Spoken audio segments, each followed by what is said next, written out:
Couloir oblige, c'est notre lumière. Dans l'obscurité, on fait briller la terre. L'art est notre voix, la scène notre roi. On avance ensemble et tout est pour toi. Couloir oblige, on danse sans fin. Sous les étoiles, on éclaire le matin. Le son, la vibe, on les vit intensément. Avec l'amour et la vérité, on se fait présent. L'évangile d'abord, chaque note est un prisme. Les valeurs d'un artiste, c'est plus qu'un charisme. On unit nos forces, on crée un univers. Dans cette musique, il y a un mystère. Bienvenue dans une nouvelle édition de notre émission Couloir obligé. Aujourd'hui, à travers cette rubrique L'Évangile d'abord, nous allons découvrir une chanteuse, l'adoratrice de l'Éternel, au nom de Divina de Vasco. Voilà, donc nous sommes déjà avec lui sur ces plateaux. Donc avec lui, nous allons vraiment parler de plusieurs choses, de sa carrière, parler de Dieu, parler de l'adoration. On va toucher plusieurs choses.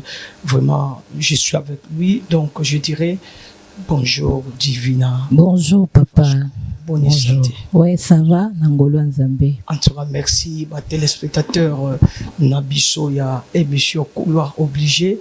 Donc aujourd'hui, nous sommes là une fois de plus. Donc, Batebele, Balobi, mais Boni, les journalistes Nathan Pongo, donc on ne le voit plus. Donc, il n'est plus là, il est absent. Donc, et vraiment, nous sommes déjà dans l'évangile. Alors, évangile, et Sobe Mabiso par-ci, par-là. Mais je sais qu'il y a des gens capables et à défendre toujours Baribi Kinabiso, Couloir obligé. Nous avons Anaclé de King, il est là, donc, et zéro faute. Merci beaucoup. Je dirais un grand merci à mon président Chabani Record, qui est branché, il est en train de me suivre, pourquoi pas le directeur Maurice. Donc je dirais un grand merci à tous les techniciens, toute la direction Congo et Kinshasa. Donc je n'oublierai aussi pas donc la direction Congo de l'Angola. Là je vois Carlos Simbo, pourquoi pas les directeurs techniques Clary Dodé, Rodrigue Mayuku, les chefs de tous les caméramens du Congo et d'Angola. Et vraiment, en tout cas, merci à tout le monde. Vraiment, aujourd'hui, ça sera chaud avec Divina de Vasco. En tout cas, soyez le bienvenu. Hein. Merci papa. En tout cas, et salut Ndegenini, qui participe dans le plateau Nabiso, il y a Couloir obligé, Congo et télévision Angola. Bon, on est vraiment ravis pour nous poser vraiment le plateau.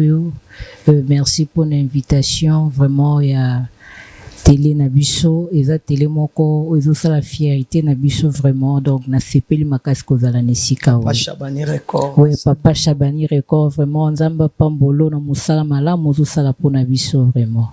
Ok, merci beaucoup. Donc, sans plus tarder, vraiment, toujours na ba questionnaire Nabiso.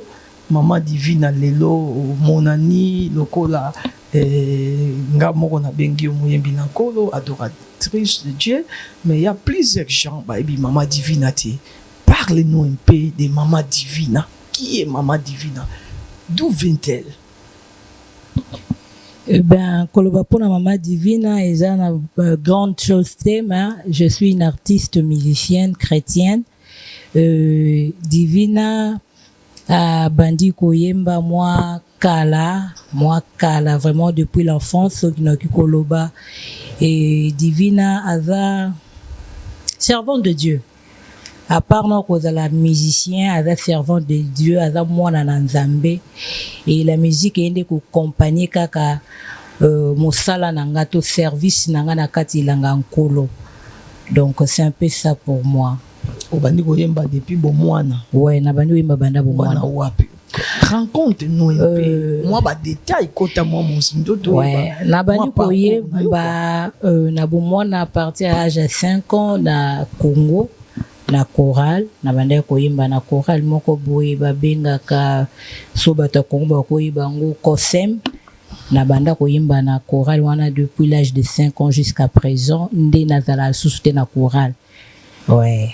Na yembi penza banda bo mwana Et à part ça, naza na ba parcours moi bello na passé na ba église et tout jusqu'à présent nazo kobaka na musala nzambe. Kolongwa na chorale. Koya na musique oyo koyemba na ba micro, koyemba ba piano, ba guitare, okoti yango ndeni parce que ezalaka des choses différentes. Mongo ekozala yango moko kaka mais pour traverser côté il faut quand même ozala initié, coaché. Ça s'est passé comment? Ben je ne sais pas aussi comment ça s'est passé, mais zalaki ta on ande koyemba na chorale mon nde zalaka msu mwana muke ozo yemba na balabala mona mutu pasteur moko olekana tu as une belle voix, hein, tu as une belle voix. Et dimanche moko yo yemba na église nanga. Et je ne savais pas les notes, naïba maramba notes ite ba gam naïba ke ngote mwana okenaka na église. So na ke ko yemba e bande ko kamusa batu nde ba obetelanga nazo garder quand même note wana. Donc na bimaraté so na bando yembaka na do na zaka na note nanga nazo permanecer. Alors c'est ça et loko wana ndi mute kotia kinga na kati ya musique sans avoir pourtant koyeba ba note ya banzembu mais nazalaki mutu moko par la voix kaka ba bande ko solliciter nga. Bande ko solliciter nga po na voix mais na yebaki makamuto koto ba simba ka do koto ezala carré koto la na yebaki ngote na yebeka ko yemba kaka voix na ngani mutu sala que bat ba solliciter nga na kota na kati na église. Mais sur tout monde naka bato bazala na ba belle voix surtout na ba Kinshasa. Ba solliciter bango on na ba musique profonde pe solliciter bango. Maman Mbili belle bazala ki wana, ba maman ebele bazala ki wana. Mais yo siko bazo solliciter kaka la musique religieuse. Pourquoi? Ben non, ça c'est la musique religieuse parce que nous sommes d'une famille chrétienne. Ouais, papa est chrétien, maman est chrétienne, donc et pour nabiso pour ça les Nzambe ba apprendre biso déjà depuis les bas âge. Début bezolo ba enseigner moi na yo nzelani na ko akosalela akotambola nango pourtant akokola akodévier te na nzela wana. Donc c'est ça c'est qu'on m'a appris ya kosalela Nzambe yango esalaka kena dévier te na nzela Nzambe peu importe ba vent ba tempête ki koya mais nazalaka toujours firme na nzelo balakisanga banda bo mwana. Cela veut dire au bénéficiaire qui déjà encadrement et bah parents dans yo bah chrétien. Oui. Voilà nécessité et ça vraiment nécessaire bah parents tout vraiment tout encadrer ban en abisso dès le bas âge parce que tout le monde maman divine Alexis enfance na ye na katia bonzambe parce que bah parents bah linga qui a zananzi la wan. Voilà et quand est-ce que maman divine au remarqué que tu as des talents en toi faut oser makamboser. Eh ben, le temps a remarqué en penza nde na zwa penza tipo nde kana uti ko expliquer na banda ko yemba déjà banda bo mwana donc nde kana banda ka bon na 5 ans wana ti nazo kende ti lelo donc na zwa tenter ko découvrir en vie wana mais en vie wana banda nga de banda bo mwana so na ki koloba et so za o chaka vraiment na ba talent po mokolo mutu achaka ka na batala yango mutu azwaka makambo sérieux oui, même makambo nzambe bato ebele azo comprendre te azo yembela nzambe me kichaku kaka mais tango ako comprendre mo Saint-Esprit simbié a comprendre dans na batala c'est que faut na kota profondeur et ozana openza na raison na o uchu koloba wana koyeba tant nino vraiment nazwaka plaisir wana penza ya kokota dans le bain. Et je peux dire, ça fait déjà 12 ans passés, hein? 12 ans passés au Penza, nazwa qui décision ya ko valoriser grâce aux Nzamba Peshanga. C'est ça. Pourquoi aux qui décision? Parce que tu as senti abandonné, tu as senti rejeté. C'est pas ça. Na monaki déconsidéré. Na musique Nzamba zana makambo ebela ko sala na nzela na musique po bat musu bazala sauver. Alors ekozana na voix na mutu moko boetam sa zela kayo ka voix divina. Pourtant musu na ba problème les solution. Ezana mutu moko boetam sa na malade. Ezo senga kayo kaka mungongo divine yemba. Lokola David senga kaka ya betela Saoul po Saoul abika. Amen. Donc tant on a moni yango na lobité fona sali la Nzambe na mi pesa mobimbe pana parce que liwa lelo la kakati. Amen. Pour so na bina zelaka tango Nzambe tango ngo erotika la pe okokate so biso to sali pati. Bible zolo banabiso to marque pas et le Seigneur a accompagné papa nabiso. Alors je m'étais décidé il y a qu'on marque pas peu importe circonstance réalité au tozo mona lelo mais je me suis décidé de marquer un pas et depuis ça fait déjà 12 ans on a banda qu'on marque pas wana ya osali na Nzambe consciemment. Est-ce que tu as marqué le pas seul tout que non na plan physique, na plan spirituel, plan physique. Aux ana mutute o aza coach et o asimba yo o apesa yo ba lignée ba directif.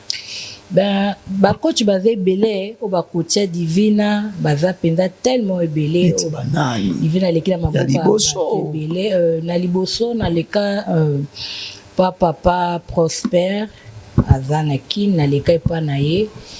Aleka papa Prosper tangu après na yekoleka pa ya papa Manouchou et après papa Manouchou na yekoleka pa papa Ngangu Paulo où na sali na ye plus de 10 ans où la carrière na travail na ye. Papa Ngangu Paulo Nangola. Ouais, Nangola. Tout ça na Kinshasa. Nangola. Papa Prosper abakisela onini. Oya contribuera na kati ya divine ezalaki kolongolanga mwa soni. Ouais, parce que Nazaraki, tout le monde Nazaraki tellement fermé, tellement timide. Alors à contribuer qui n'a vu nanga kolongola moi soni wana kolongolanga moi complexe moi infériorité. Donc il a contribué à ça pour moi. Soni wana c'était dit à quoi? Complexe wana c'était dit à quoi? Soni wana dis-nous vraiment la vérité. À mon état physique, j'espère que les gens bazomona à mon état physique. OK. Et Zala qui dit aussi à ma mentalité nanga. OK. Ouais, mentalité nanga moko banda ko sala kena zala mutu moko ya yoka soni na mona neti bat bazo considérer ngate parce que état physique nanga voilà, c'est un peu ça. Est-ce que état physique na yo ezaki ko yebisa yo ke batu ba kondimela yo te ton ndengeni? Non, état physique lo banango lo mote za la conscience à mutu. La mentalité au lieu de décider de tirer tout il y a moins affecté mbala moko vie na yo. OK, il y a longola yango. Ouais, ça là qui est fort. Lui a utilisé. C'est Dieu qui a retiré ça. Ouais. C'est Dieu. Mais Nzambe à travers Papa Prosper. Ouais. Et qu'est-ce que vous pouvez dire à Papa Prosper? Il y a Prosper, et puis là comme pasteur, il y a Prosper Nzamba Pambola Bisikozali. Vraiment tu as contribué sans savoir et belé vraiment na kati na vie nanga lelo na kanisara yo penza makasi. Et Yami Balé, papa nani? Frère Manouchou. Frère Manouchou, Abakisani. Bon, il y a Abakisa na makambo koyemba na puissance à voix, à sungaranga voix na comme un peu. Et comme un peu puissante parce que voix na ngeza moi neti moi pété. Moi léger. Neti moi na mukazo yemba. Ouais, à ça là c'est fort na ba répétition, voix comme moi puissant, moi nazo pousser yo atozo komate. Faut koma kaka faut yembo ko kaka donc asunga kinga pona yango. So nini koloba na ba yembi oyo. Et bayebisaka bango okokoka nakokoka nanga te et puis azo décourager pour na répétition azo koka te mais mokambe azo forcer kaka akoka batona okobakisela bango nini na part na na ki koloba boye bible ezoba na biso tout est possible à celui qui croit. Amen. Et loko nyonso esengaka na mutu yo o croire soko ndimi ozana makoki wana parce que Nzambe atia déjà nyonso na kati ya mutu. Amen. Donc eloko ezo limiter biso ezaka biso mo ba penser na biso mo nem to sala biso to se limiter soko croire kaka otie volonté otie foi okoka kweza na bato ebele babotamaka bayeba koyemba te mais ntango ase décide binga na koyeba ti lelo pe tomona batémoignage tozomona batémoignage ya bamisien ebele nga nayeba koyemba te mais lelo nakoma koyemba eza parce que azalaki na foi wana andimaki ka kokoka et voilà, donc Azaki na foi wana, donc je dirais que la foi c'est une ferme assurance des choses qu'on ne voit pas mais qu'on espère. La spiritualité est basée sur la foi, car la Bible déclare les justes vivent par la foi. Dieu n'a pas dit que le juste vivra par l'argent, mais le juste vivra par la foi. Alors yo mutu obungisi kondima, yo mutu komi na suka, yo mutu komi découragé, donc zwa lisusu kondima na yo chango en pratique okomona intervention nzambe na vie na yo. Voilà, Mama Divina wana bato mibale o na Kinshasa ba contribuer na vie na yo.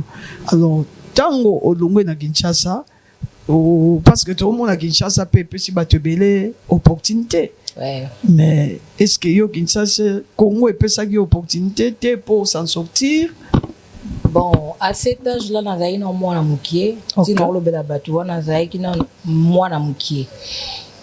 Moyen c'est basé pendant la carrière musicale les activités parce que nous avons dépendre non à parents. OK. Ouais, vous en moi na mukie malgré que koyemba na église mais au cause de volonté on a été ngana décidé à partir de là ça la carrière musicale. Musique comme carrière. Les parents bazo obligé autant nanu au se former bango bazo penser na ndenge na bango tant que bango. Ouais, c'est ça. Parce que yo na ba parents ezaki moi benda bikate parce que yo lingi musique et ba para ba lingeli yo chiki. Est-ce que ba para ba soutenir ki yo na makambo na musique? Ba parents nanga vraiment ba ndeko contredire nga pas tellement bazalaki batso ba ko senga nga na kende ko yemba ba ndeko tika nga na ke ko yemba. Mais sauf que ba linga ki ndete na zwango lokola ndenet mutu bazwaka musala quoi. C'est ça ezalaki ko salela kaka nzambe oui. Ouais parce que ba penser nanga ezalaka ta na komi ko tanga pour sermon na kende ina mais lokola na yebeke ba parents na ba koza la contre yango na sala ki volonté ba parents ba linga ki osala ni na tangati na se former ngata on a tangaki na bandaki na littérature soué na ngezalaka un jour na za l'avocate mais l'homme propose Dieu dispose alors na aussi ça na commercial na ça na littérature de. OK. Ouais. Vous êtes commercialiste. Ouais, naza commercialiste. OK, merci beaucoup. Ouais. OK. Nzambe azolo kumu nabanza tolobi mingi par rapport ya oyo papa Ngangu a contribué na oyo papa nani Manouchou a contribué ouais. Et je pense que naza na posa moment oyo bato nyonso bazolanda biso toyokana mongongo yango oyo wana elambami ndenge nini est-ce que eza na mesure ya koséduire vraiment en tout cas na lisungi ya molimo santu totikita oyo po adoratrice Divina ameka komema biso na présence ya Nzambe pour le plaisir de mon père le pasteur Matano Afonso que j'aime beaucoup. À vous l'antenne.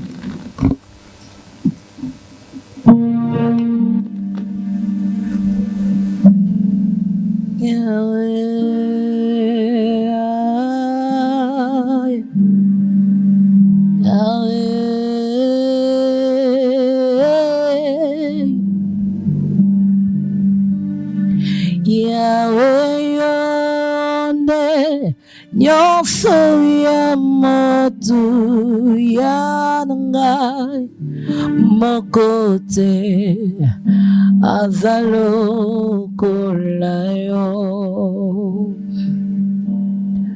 Yawe yo nde nyonso ya motu ya ngai moko te azalo kolayo tango baninga babwaka kingaye ozalaki oyo atikalaki nanga moko te azalo kolayo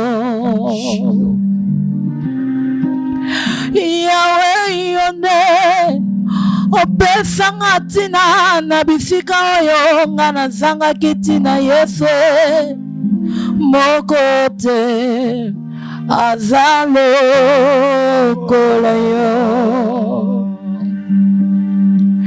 Yawe yo nde okoma maboko na ngai okoma makolo na nga oza miso ya baveugle moko te azalo kolayo Seigneur tu es tout ce dont moi je besoin nino semblable à toi, Seigneur. Yahweh yonde nyonso ya motu yananga mokote azalo kolayo. Oh yes. Yahweh mokote lokolayo. Yahweh mokote lokolayo. Yahweh yonde nyonso ya motu yanangai mokote azalo kolayo. Merci. Que Dieu soit loué, que Dieu soit béni. Amen. Vraiment, que le Saint-Esprit vous accompagne. Amen.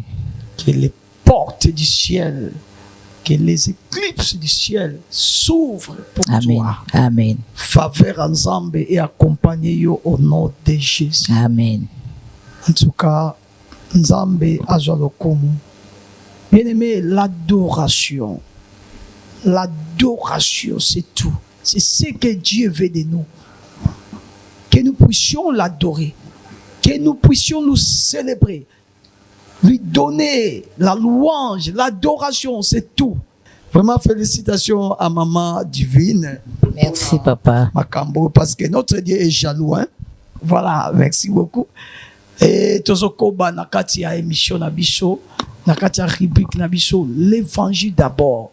Pourquoi l'évangile d'abord? Parce que Dieu dit que cherchez premièrement les royaumes des cieux et le tout vous sera donné par-dessus.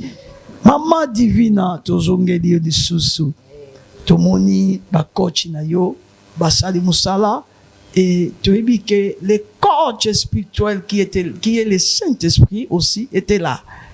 Et je ne peux pas te demander qu'est-ce que le Saint-Esprit a fait. Nous allons sentir que le Saint-Esprit a beaucoup contribué pour vous valoriser, n'est-ce pas? Oui. Alors, est-ce que vous vous sentez toujours complexé, inférieur? Non, na Santa Angol Souté. Pourquoi au Santa Angol Souté? Nde na loba liboso eza conscience ya mutu, mentalité ya mutu. Alors na mentalité na nga na koma ko se décider à chaque matin son na lamuki na connecter quelque chose de bien na mentalité na nga na lobaki na zandenge batunyo son nzamba kela.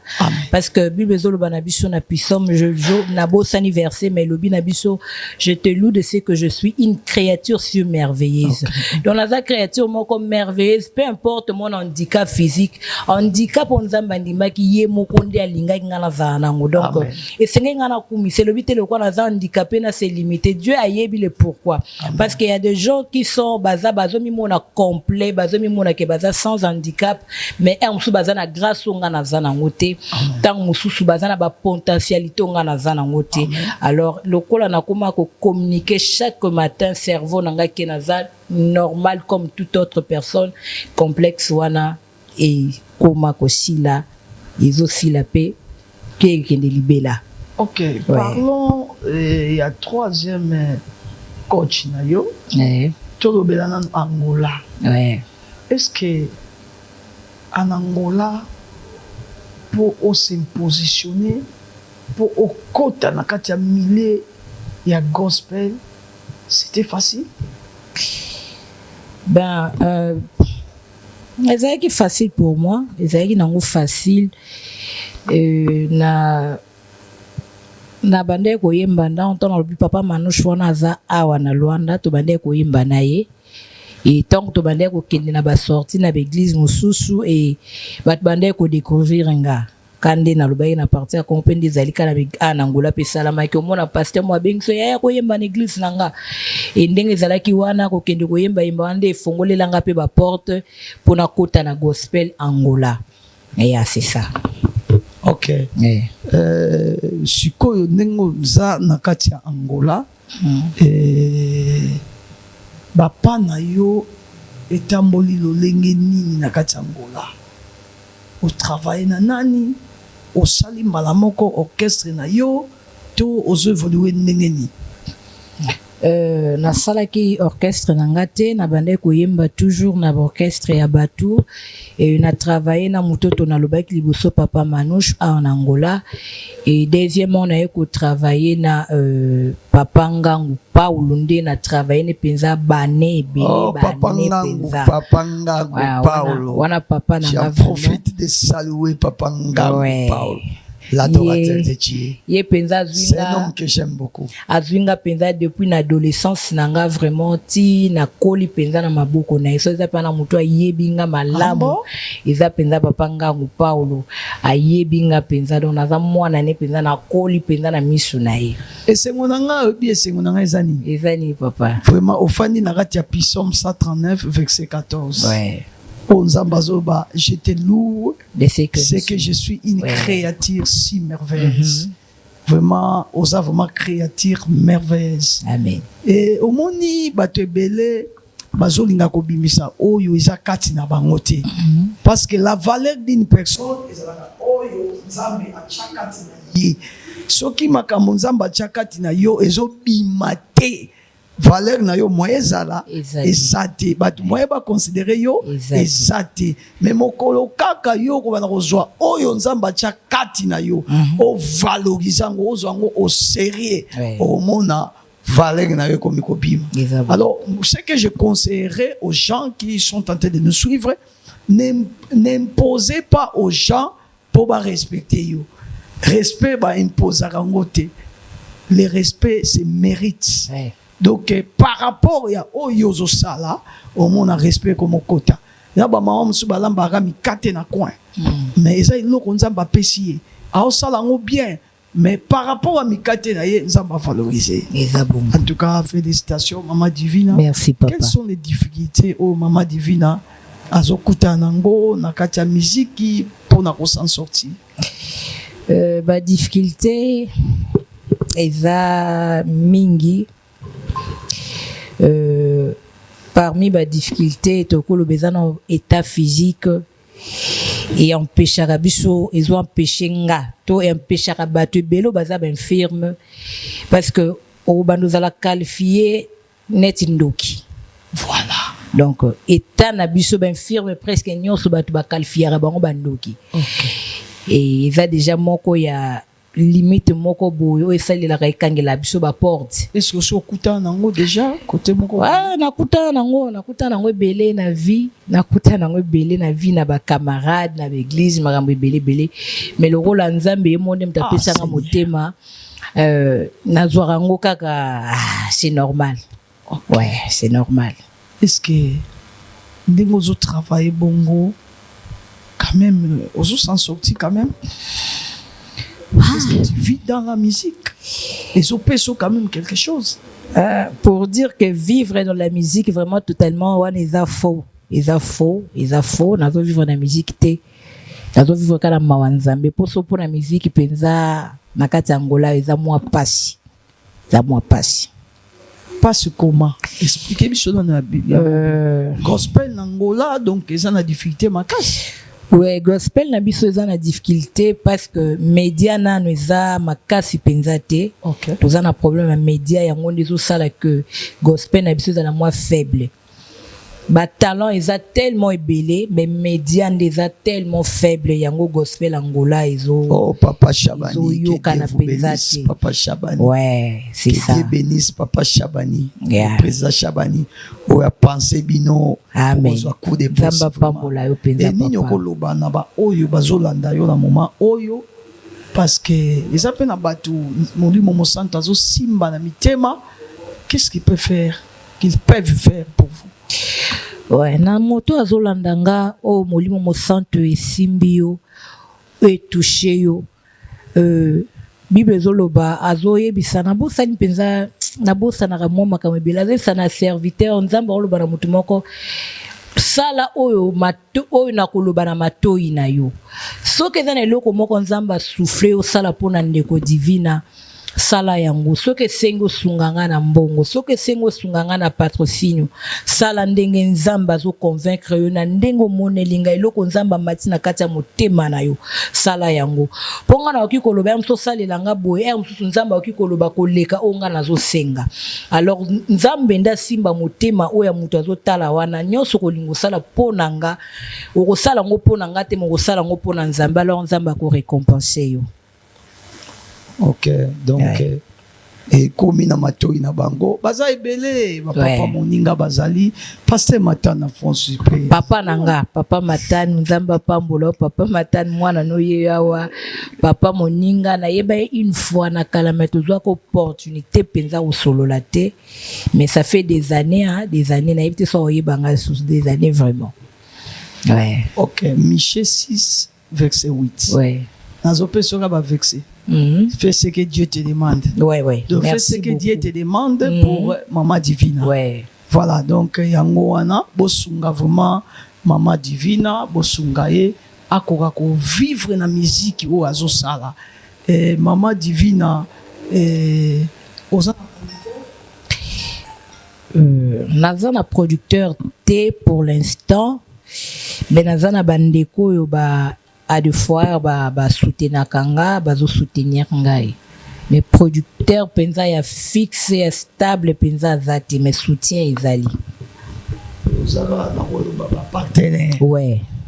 Ok, so ba partenaire wana contribution na bango ezaka nini to lolenge nini ba partenaire nanga bazo sunganga d'abord na kati studio nazo enregistrer ba chanson nanga moko et tozo sambela la langue nzamba sungi biso na ba patrocinador nanga wana to sala clip pour to promouvoir première chanson ya Sœur Divina dans le marché. Est-ce que na kati Angola qu'on se produire c'est facile parce que se produit peu ba clip yangwana mais est-ce que vraiment c'est facile c'est facile tendeka na utu lobawa c'est facilité difficulté c'est promotion. Ouais, promotion. Est-ce que ce qui maison moko emonani pour esa la promotion na yo réaction ya Maman Divina Zande? Non, elle est très contente non elle est contente makasi parce que mon so zela basango malam na matoi nae. Non, elle est contente. Ouais. La difficulté dans gospel na kati Angola. Mokolo moko fanda boye. Eyela yo pe na makanisi. Na tikalanga. Eyelanga. Eyelanga ya des fois kutu basemo kutu na koma na makanisi na koma na musique profane. Na kota musique profane. Na kota musique profane na koma obenga bandeko nanga bamsu babetaka ba musique profane wana na koma kotia bango mala il faut lukila ba place kuna ba restaurant na binoko na ndo oyemba ta kuna ba restaurant musique chrétienne otozo kufa moyen te okona ba yokela batumba moyen te mais na comprendre te musique wana batu ba pesa mbongo mona baza roboke lo mbongo na ilongi. Non, le problème est que dans le monde, il faut valoriser. Biso na christianisme, il faut valoriser grâce à Batouté. C'est ça le problème. Ok. Yeah, motema mabe, tout ça les nzambe, mais tout ça na motema ya mabe, to lingite ko sala baninga na biso ba avancer. Parfois libéralité exacte. Ouais, c'est ça. Libéralité exacte. Ouais. Est-ce que siko ndenge za wana eyela yo atika nanga siko qu'est-ce qui t'a donné la force de continuer? Ce qui m'a donné la force de continuer tant on atalaka libanda na nzambe pour nanga na ko vivre te pour amed fois o nazala musika présence en nzambe. Et ils ont l'erreur moko grave on a kometaka grave penza. Ok. Donc na mona que vie nanga raison vie nanga ezaka nzambe. Donc solo le na bina sala faux pana kinde penza na musique mokili nde place liwa nanga penza ekoya na lombango. Ok. Ouais. pour coach na maman pour concilier moyen te biso to simba na ku kisite na famille na biso eza déjà na famille to simba raté. OK. Ouais. Maman Divina ba projet na yo eza ndenge nini? Ozo préparer en court terme. Ba projet nanga pour l'instant naza na studio soki nzamba sungi biso à la longue Sœur Divina ko lancer single na ye nzembo moko tozo préparer pour tout ça lango vidéo sauf kaka nde na lobaki awa ezo senga ba puis pour na ko réaliser vidéo wana donc c'est ça mon projet pour l'instant au salon clip ko promouvoir yango et pourquoi pas la longue soki nzamba sungi ko réaliser concert pour na ko avancer parce que ba chanteur nini oyo au revaka au sapena bango ba featuring baza tellement to sonjaka no featuring te na sonjaka pourquoi pas baza tellement ébélé na sonjaka un jour na imba avec maman Chabani parce que na lingaka mingi et yawe banzemo na vraiment ezaki banzemo ndo simba na motema et papa de Ningonde na sala déjà cover na ye moko ya Talatina baza ébélé baza est-ce que ça la ba démarche pour na ko pour apporter fongama au côté sa dossier wana bon maman Chabani na papa de Ningonde non na sala démarche te ponango et mata okana motema oui matanga na motema pesa message ba yokana maman Michelina nga mwana no Divina naza un jour na posa na zala mpimbe na mama tout sala tanze moko pona lokumu nzambe papa de Ningonde na sala cover na yo na asiro mona déjà cover wana mutayemba ngo yeyo awa na ngola Divina so nzamba sa biso ngolu na osepela un jour to yemba ngo subiso mi balance ensemble ezala bien nga nazana kondima message wana ezokomela mama Chabani sikoyo tango ezokomela ye amen arotinde de transport amen rokende amen ye moko kozwa charge na amen parce que na yebi motema nzamba pesa mama Chabani amen pour ne pas parler de papa Ngonde Denis mais o ngana zoloba eza o ngana moni pour na mama Chabani amen Micheline amen vraiment en tout cas tulingi toyoka lisusu na kati ya ngola biloko oyo préparé eza biloko nini nzembo oyembaki ya liboso eza nzembo ya bato to nzembo na yo te nzembo wana eza composition nanga toyoka lisusu ba inspiration nzamba apesi yo na kati ya ngola oyemba yango peut-être bato bakosimbama lisusu na motema à vous l'antenne.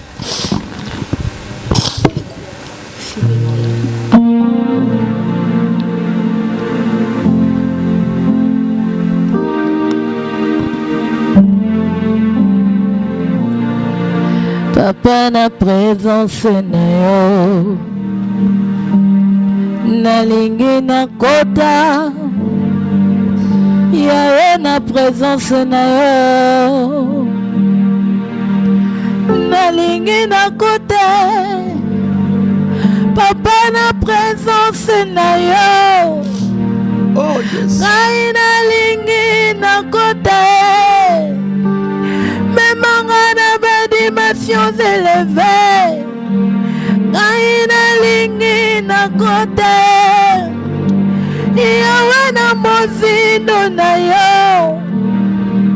ngai nalingi na umela na présence na yo na umela na kindumba na zwa eloko te ntango na umeli na présence na yo nyonso yanga ekomi kosekwa yawe nalingi na kota yawe na présence na yo ngai nalingi na kota papa na bonzambe na yo ngai nalingi boyoze yano na ngai yano na ngai oza yano na ngai yano na ngai oza yano na ngai yano na tango baninga bakimaki ngai ozaya tikalaki nanga tango libote bwakaki ngai oza oyo yambaki nga na bolingo na ye tango mobali yawanganaki nga opesaki nga bolingo ya solo Yesu yawe yano na ngai ye yano na ngai ye yano na ngai ye yango nalobi exagère encore Seigneur. Oh, s'il te plaît, exagère encore dans ma vie la dose d'amour. Yesu namona magambo namona nanute yawe naluka ya lolenga naluka ya nanute. Exagère encore Seigneur. Amen. Merci, merci, merci, merci. Que Dieu soit loué. Nalina kota na présence ya Nzambe. Ah, Nzambe azolokumu. Psaume 73, verset 28. Makomi ezoba na biso. Kopusa na présence ya Nzambe ezalaka mpona bolamu na biso. Merci Maman Divina. Quel musicien oyo a inspiré mingi Maman Divina? Maman Micheline, to Maman Lombongo, to Maman Marie Missamou, to pona yo ki déjà Maman Micheline déjà olobi yango susu déjà. Musicien bande ko inspiré nga mingi to nazaki mwana mukie sœur Maman Lombongo. Attends, ça y est. Ouais, nando linga banzemu ne makasi. Maman Micheline akotaki ndenge ni na vie na yo po bana kosenga featuring na mama.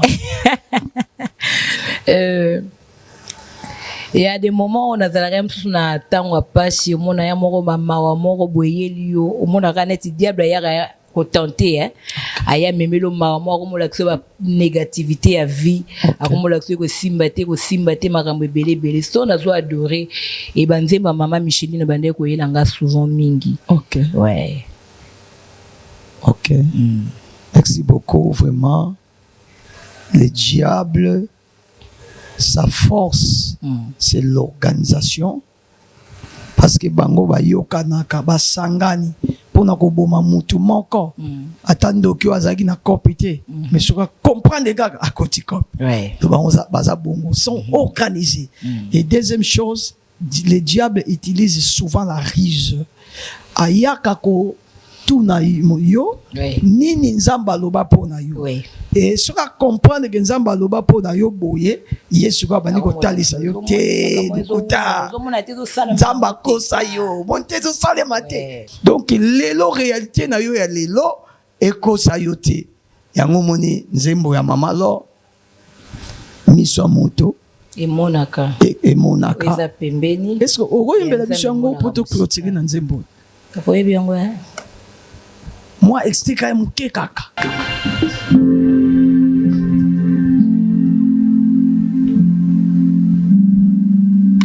Bisika yozua kingai elakine mosika. Oh yes. Bipai yokotambwisa ngai ngana yebi nangaite miso moto emonaka oyo ezali pembeni yelele kasi oyo emonanaka telelele miso na Nzambe ndemonaka molimo na yo alobeli ngai oyo saleli ngai akokamwa kasi miso ya moto ekosi ngai etalisinga moto na pasi molimo na yo alobeli ngai oyo bombeli ngai yakoka mwango kasi miso ya moto kosinga etalesinga moto na pasi nga na matina mokongo na yo mpo nayebi esika mosusu te mpo yo ozali mosungi na ngai nayoka pasi ya nzube te mpo nayebi yo nde mosungi na ngai nakoyoka pasi ya nzube te. Bien-aimé, soki Yesu Masiya akomi mosungi na yo okoyoka pasi ya nzube te, parce que na nzela na yo batie banzube, na nzela na yo batie mikakatano, mais soki okangami na Nzambe banzube oyo okoniata yango me okoyoka pasi nango te. Psalm 23 alobi yango. En tout cas aza Nzamba solo. Maman Divina liloba suka parce que vraiment tosukisi émission na biso. Liloba suka ona ki koloba na moto nyonso alandinga na émission na lingi kopesa message ya persévérance. Persévérer ata elelo ezosimba te kose limite te na o miso bomoto na yo ezomona. Dieu aza Nzambe ya baimpossibilité asalaka au-delà ya bapensée ya motu. Soki to landi o miso bomoto ezotalisa biso ekolimite biso. Alors biso totala likolo parce que bilo bana biso je lève mes yeux vers le montagne d'où me viendront les secours. Secours ya moto na ya mokili ekwi ko ya lelo mais lobi ekozala te mais Nzambe soki ye ko demeurer éternellement. Alors confiance na biso ezala toujours tourner vers Jésus pour yaza maître ya nyonso. Et na sengi na bandeko nyonso bazalaki touché na émission pour na ko soutenir Sœur Divina, votre aide, votre soutien, vos soutiens eza le bienvenu pour na Sœur Divina. Que Dieu vous bénisse. Merci beaucoup, que Dieu vous bénisse. Voilà, c'était un réel plaisir de découvrir les parcours de la chanteuse gospel, Maman Divina de Vachko. Vraiment, nous lui souhaitons beaucoup de succès et que Dieu vous accompagne. Amen, et que amen. Dieu continue à faire de grandes choses. Amen, nous l'espérons. Le Saint-Esprit vous capacite. Je crois. À memayo musika. Amen. Au PXC. Amen. Mitema ya bato bazolanda biso nzamba impose yango. Amen. Parce que nayebi ke Bible zoloba moto akoki kozwa eloko te na mokili soki likolo epesi te. Jean 3 verset 27. Okozwa eloko te soki likolo epesi yo te. Fololo efongwama endima epesa yo. Nde Nzambe akenda koimpose mitema moto yo kende kopesa mwana na nga wana. Ndenge impozaki corbeau kende kotika gâteau epa ya Eli. Tika Nzambe a imposé mitema ya batu moko oba ko soutenir carrière na yo. En tout cas kobanda lelo ndenge leki na émission oyo okolela lisusu te. Ba porte minene zo fonga na yo. Je le reçois. Nous sommes arrivés à la fin de cette émission. On se retrouve à la prochaine. Merci.